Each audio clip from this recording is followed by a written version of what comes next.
Hey everyone, thanks so much for joining us for this special chat with champions. We're looking ahead to a blockbuster season because the new year is going to bring the gentleman's game, your favorite cricket season, back on the Star Sports and the Disney Star Network. We're going to begin with the series against Sri Lanka, 3 T20Is followed by one-dayers. One-dayers have to be the rage now because we've first got a one-day World Cup coming up. We begin in Mumbai at the Wankhede on the 3rd of Jan, followed by a second T20I in Pune, the final one in Rajkot. Then we shift over to 50 overs in Guwahati.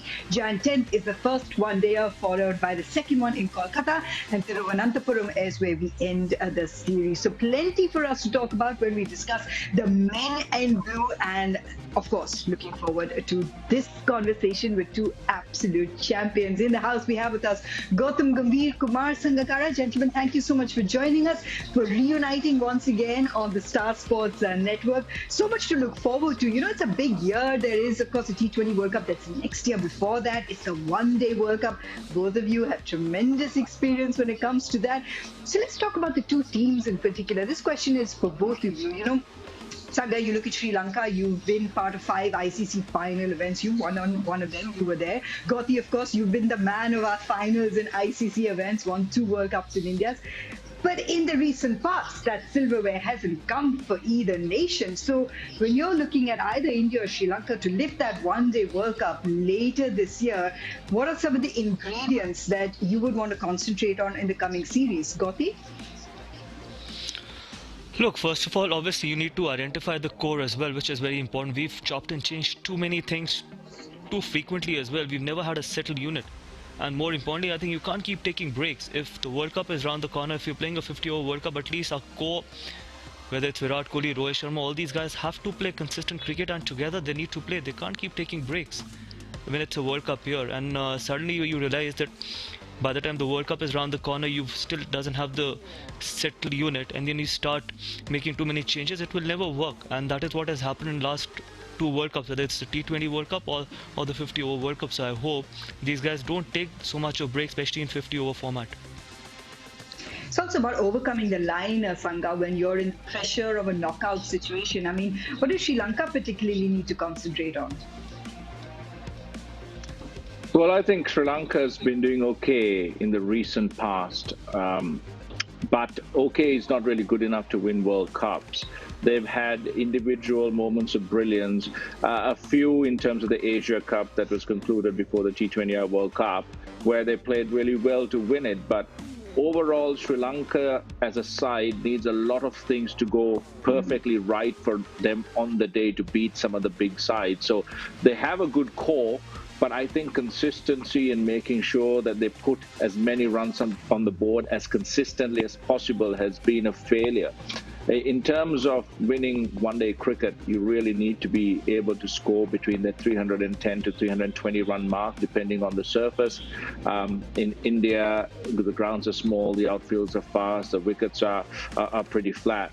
But to really be able to compete with the big sides in world cricket, you have to get those runs on the board. If you're chasing, you got to make sure that you have a side capable of chasing those totals down. And if you're setting, you really need to make sure that the partnerships from the top right through the middle order and the lower middle order are able to contribute to that. Without that, the bowlers, you can have the Hasarangas, the Tikshanas, the Karunaratnas, the Madhushankars of the world, but when there is not enough runs on the board, that's never going to be enough. So that's going to be absolutely critical for Sri Lanka.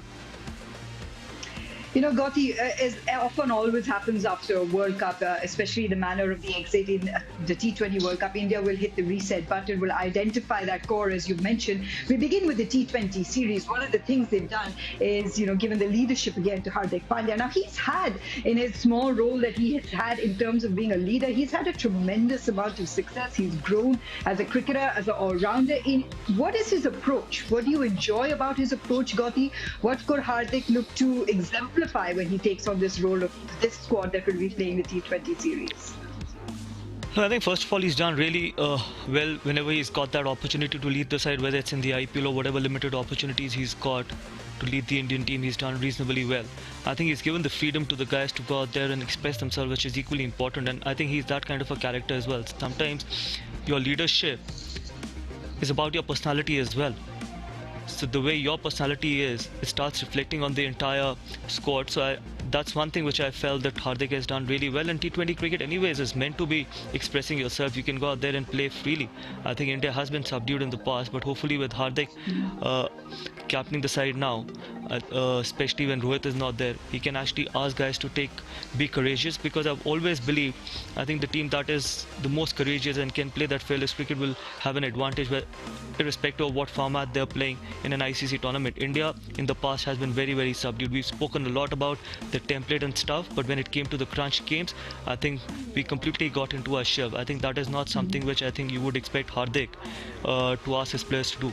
So one thing I definitely expect Hardik to probably look for the future is that when it comes to those moments, I think take the positive route as compared to the negative one.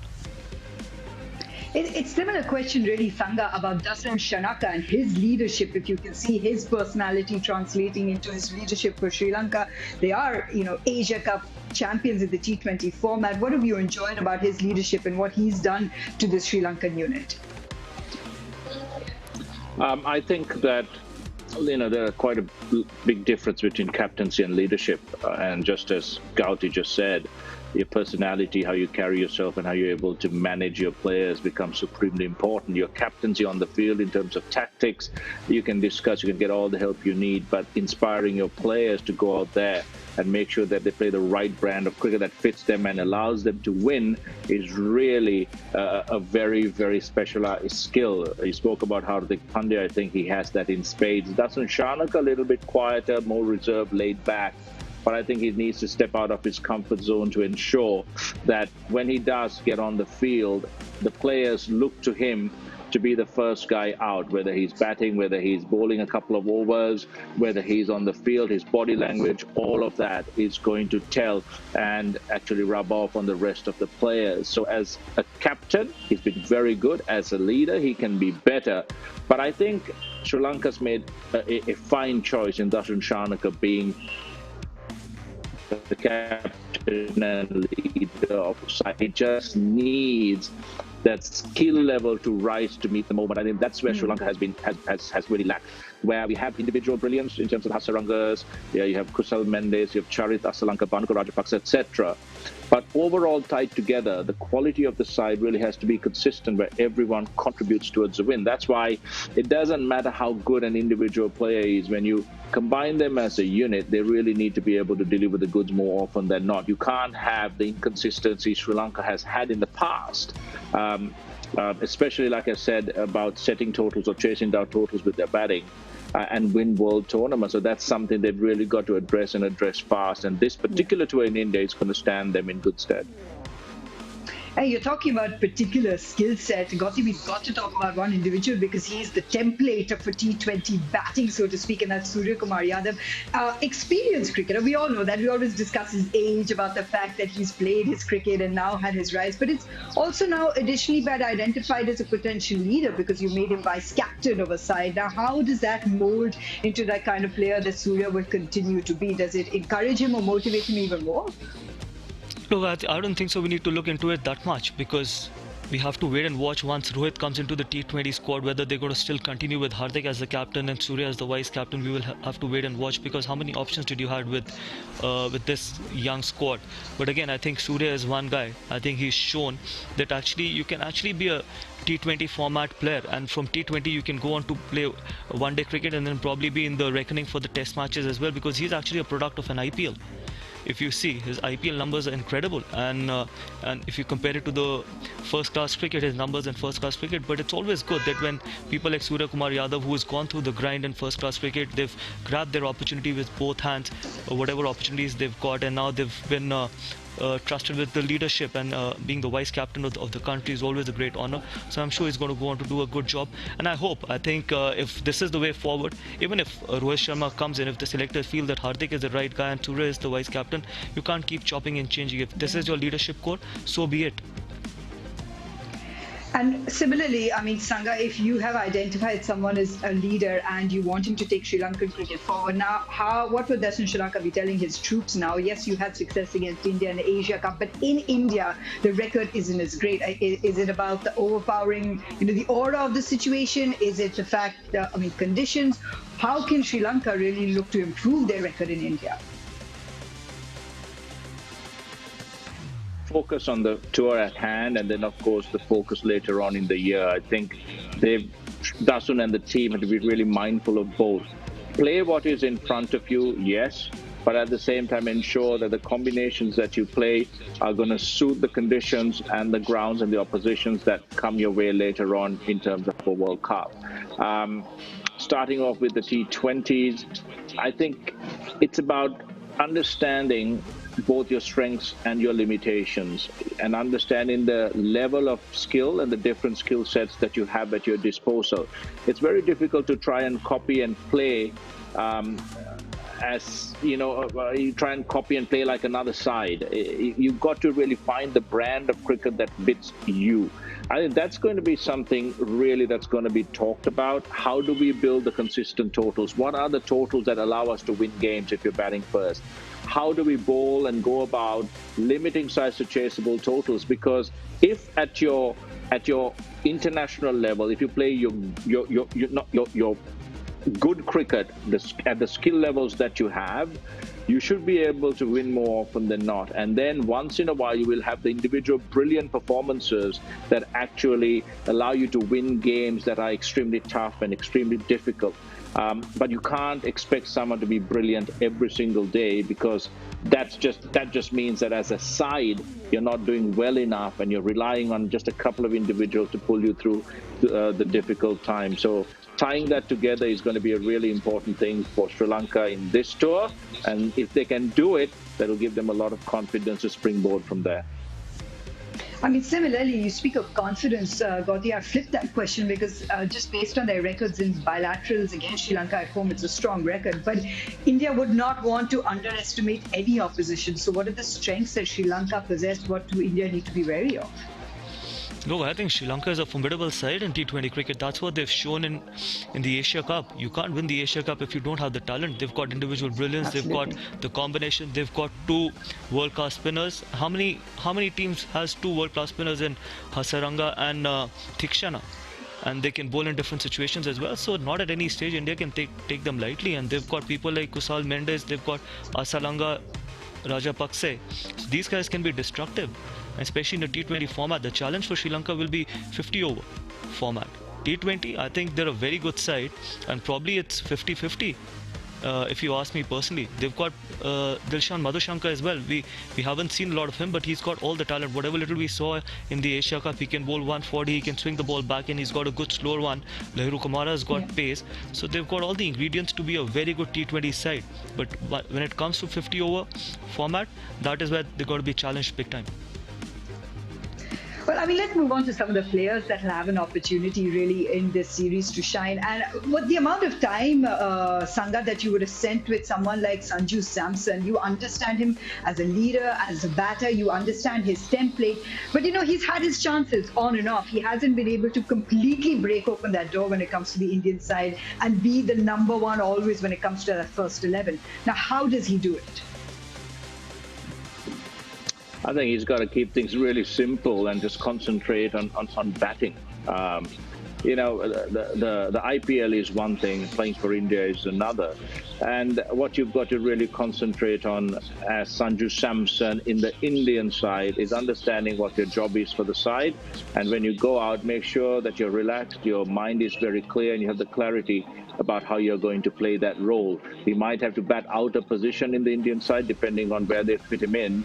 But the one good thing about Sanju is whether he's batting up at the top at, let's say, number 3-4 position or lower middle order position at 5 and 6, he's got the game, the power, the touch, the placement, and the mentality to do really, really well. The one thing he shouldn't do is think that this is his final chance to prove his mettle and try and be desperate to succeed. He's got every single thing going for him. He's a wonderful young man. He's got skill, he's got temperament. All he needs to do is let it settle, not to fight it. Make sure that you're adjusting with what comes at you on the day. And then go out there and enjoy the way he plays. Enjoy the wins if India gets them. Enjoy even, you see, one of the things that as a batter or as a team that you've got to understand is you can still enjoy your cricket irrespective of the result as long as you play well and as long as you play to the level of skill that you have. And that's an absolute truism when it comes to Sanju. If he can play at the level of skill that he has, he's going to enjoy his cricket no matter what. And I think this is a wonderful opportunity for him and for all the fans of Indian cricket and world cricket to see what this young man can do, because he is a very, very special talent. Gautam, more often than not, Sanju Samson does have to bat out of position for India. I've got to ask the hard question. Are these his final few chances? You can't control what you can't control. You should only try and control what you can. Stay in the present. I don't think so any of the cricketer would think that this is going to be my last opportunity. The moment you start thinking about it, you start getting into your shell. You don't want any young cricketer to get into that shell. And see, I think there are times when he's been unfortunate. I'm not going to give any sympathy or show any sympathy towards Sanju, but there are times when he hasn't been able to grab those opportunities. He's got so many starts. Had he got converted those starts into those big runs, we might not have had this debate. But we all know that what a special talent he is, and I've been saying it for quite a while. That I think that he's probably one of the best batters going around in the Indian setup, irrespective of the conditions. Whether you play him in Australia or in subcontinent, he's got all the skill set to be very, very successful. But ultimately, when you're playing for your country, there will always be challenges. When you're playing for a franchise, there is far lesser pressure because you know that no one is trying to compete with you. Or probably there are players who are lesser talented than you. But when you're playing for your country, I think there will always be people running for your position. So yes, for me, I think, especially in this series, he should try and focus and be in the present and don't think what's going to happen after this series, because that's not what you can control. All you can control is probably watch the ball and react to what is in front of you and to the best of your ability, and everything will be fine if he continues to do that. And one more thing, Manti, one more thing I just want to add. I think from the unfortunate point what we've spoken about, that there are times when he's been unfortunate. There are players who've been given a lot of long ropes just on their talent as well. Sanju's probably had that much of talent, but yes, he hasn't been given that much of a rope, and he's been batted out of position as well. So hopefully he can get that position, and probably it can be given a longer run. At least in this series, he can get those 6 games and see where he goes from there on. Gautam, it's a similar question really for KL Rahul, because you've spent so much time with KL Rahul, and I mean in IPL he's extraordinary, not playing in this T20 series, but just the position that he is in mentally also for Team India right now. What advice, you must be talking to him right now, what advice are you kind of trying to give him when it comes to wearing those India blues and translating that sort of form that we see in the IPL? Look, exactly the same what I just spoke about Sanju. You can only control what you can control. You can't control the selectors, you can't control the selection, you can't control what's going to happen in the next series. You've got 3 one-days against Sri Lanka. If you want to play that, just be in the present, and that is all you can control. Because the moment you start thinking about uncontrollable things, you're anyways putting undue pressure, which is not true. Because if you don't perform, eventually someone else will take your position. And that's with everyone. That's not only with Sanju or KL, that's with Virat Kohli as well, that's with Rohit Sharma as well. If they don't perform, you'll start questioning about their positions as well. And that is what international cricket is all about. We got to accept it, that there is no one who is indispensable. So you've got 3 one-days, you bat in the middle order, try and get those runs, because ultimately it's the performance that keeps you in the side, not the name or how much talent do you have. It's the performance that should count, nothing beyond that.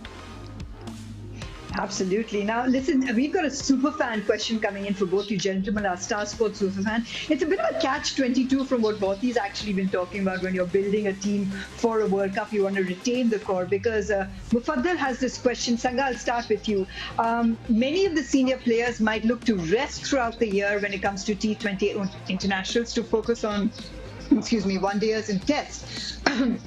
So will BCCI keep looking to give opportunities to different players in each series? Now, it's a catch-22 because Gautam would like to keep the core when it comes to T20 internationals when you're looking at that World Cup. But what's the reality, Sangha, for Mufaddal, our Star Sports superfan? Well, I think it's a decision that has to be taken in conjunction with the ambitions of India and how they're going to have their best players playing as much as possible for India. And that core is vitally important. you have to strike a proper balance between getting players enough rest, but also getting them enough cricket to be able to be at their best when called upon to play for India.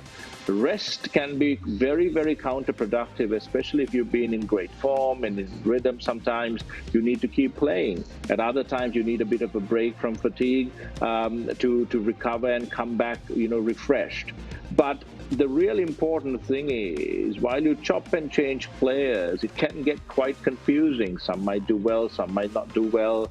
And if you have failed to identify the core of the team that you really require to win tournaments and to win series, it can add pressure to give an opportunity to someone that perhaps is not as vital in your side as another. And that's what you have to be quite careful of. And I understand that in the modern day, there's a lot of cricket that's played and players get tired. There's IPL, there's all these cricket, and India plays a hell of a lot of more cricket than other sides. But at the same time, players themselves have to be able to balance out their bodies, their work schedules. So India becomes the absolute priority, and staying not just fit, but also in top form for the country is vital. Absolutely. I mean, it's a tough one to balance with such a schedule that they have. We've got another Star Sports superfan. John's got a question for both of you. Gautam, I'll ask this question that he has specifically for you. Considering the next T20 World Cup is in West Indies, and you have worked with Deepak Hooda in the IPL, how do you see a middle order consisting of Surya, Hooda, and Hardik shaping up as 3, 4, and 5 for India? Look, Hooda needs to do well. Hooda needs to perform consistently. You still have many more options in there. I think he can chip in with a couple of overs as well, and he still hasn't got the right number. He's actually opened in Ireland, he got 100, and then he played one game in the T20 World Cup, and then he played one game in Asia Cup. So when you see, it's tough for a young boy who's done really well in IPL, and then he's got a T20 100 as well. So hopefully if he can grab this opportunity, probably this could be your middle order as well, because these guys have got the strength. Whether it's Surya, whether it's Hardik or Deepak Hooda, these guys have got the strength to clear even in the middle overs as well, and that is what is required sometimes in T20 cricket. And they can be multi-dimensional as well. They've got all kind of shots in their armory. So if he continues to perform whenever he gets this opportunity for India, this could be a middle order, and it's got to be one hell of a middle order.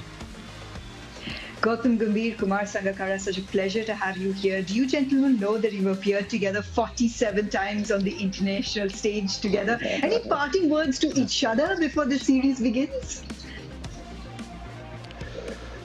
Well, not from my side. I've enjoyed playing against Gautam. He's been absolutely brilliant. And I'd much rather, play, not play, but appear against him or with him on TV rather than on the field, because he scored a hell of a lot of runs against us. No, it's vice versa. In fact, I loved watching Sangha bat. I think there are not many left-handers I loved actually watching, but I always loved watching Sangha bat, even when I was actually fielding, and he used to get a hell lot of runs against us as well. It was always a pleasure to play with him and against him. And there are times, obviously, Sri Lanka was one great side, especially in their own conditions. It was always difficult for us to beat them, but he was one great batsman which I've actually had the honor of playing with or against. This is the elite list of left-handers club. I don't know what I'm doing here, gentlemen, but thank you for keeping us company. Looking ahead to the series, which begins at the 3rd of January at the Wankhede with the T20Is, 3 T20Is followed by the one-day series. Yes, one-dayers, that's the rage at the moment with the World Cup later on the year. That begins on the 10th of January. Of course, we'll keep our coverage going as exciting with all our analysts across the Star Sports Disney Star Network as well. Gentlemen, thank you so much for joining us. Looking forward to more of this banter when the series begins as well, and more questions coming in from all of our super fans. Please do keep sending them in so that we on your behalf can ask them to our experts. Thank you for joining us. We will see you from the 3rd, 6 p.m. Don't miss out on Cricket Live. Bye.